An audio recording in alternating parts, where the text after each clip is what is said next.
Filosofía de la ciencia del siglo XX, por André Gómez.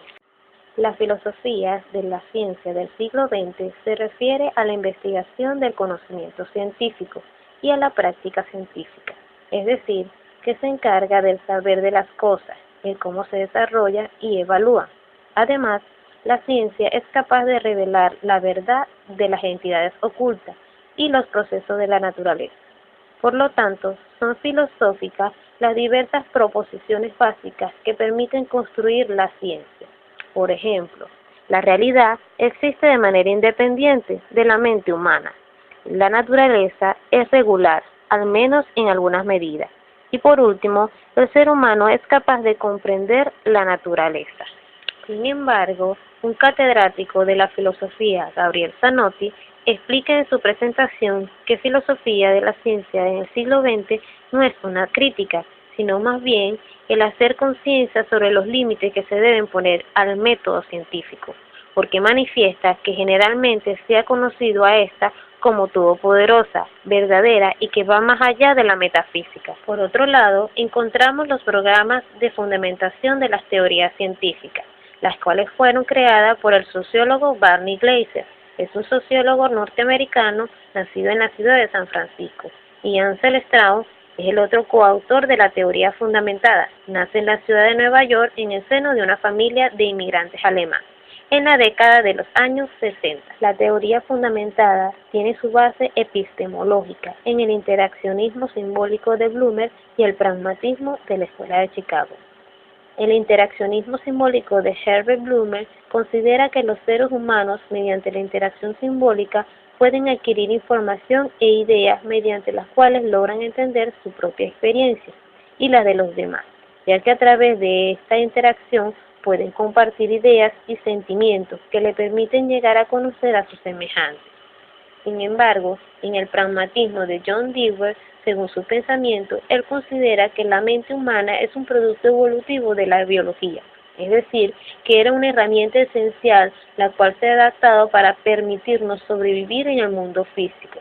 Por lo tanto, él aseguró que la inteligencia debía ser usada, juzgada y modificada según su eficiencia práctica en la búsqueda de la subsistencia.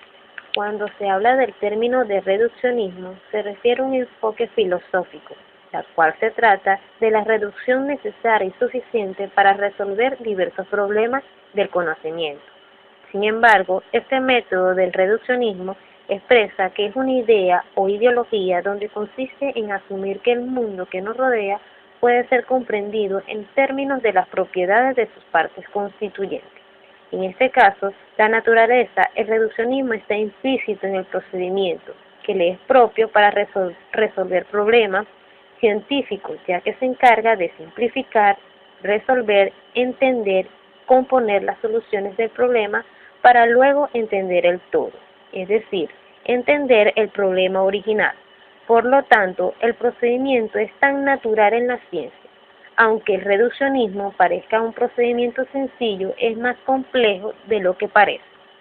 Por otro lado, el logismo es una doctrina que sostiene la matemática. Fue la clave en el desarrollo de la filosofía analítica en el siglo XX y se resuelve problemas filosóficos. Y como representante encontramos a Frege, fue un matemático lógico y filosófico alemán, padre de la lógica matemática y la filosofía analítica. Seguidamente encontramos la ciencia versus la metafísica. La ciencia es la búsqueda de respuesta ante los porqués del hombre, de la naturaleza y del mundo, es decir, de los fenómenos, de los seres y los objetos de la vida que nos rodea. Sin embargo, en la metafísica pretende la búsqueda de aquello que está más allá de lo físico y de la esencia de los seres, de aquellos que hay ocultos tras ellos que los define y que le da sentido. Por otro lado, la ciencia es empírica, es decir, la experimentamos.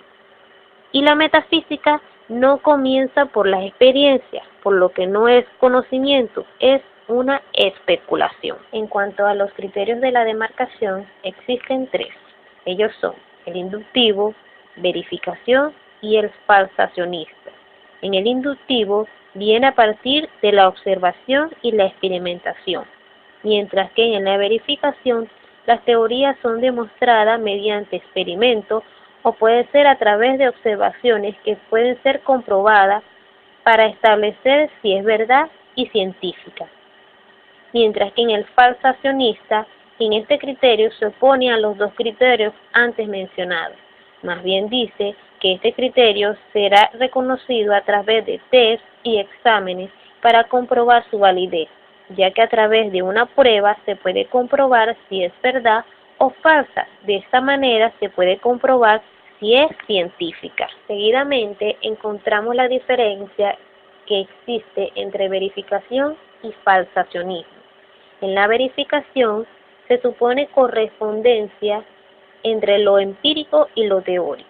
En el falsacionismo, la constatación con lo empírico no es para hacer corresponder lo teórico con lo empírico, sino para falsearlo.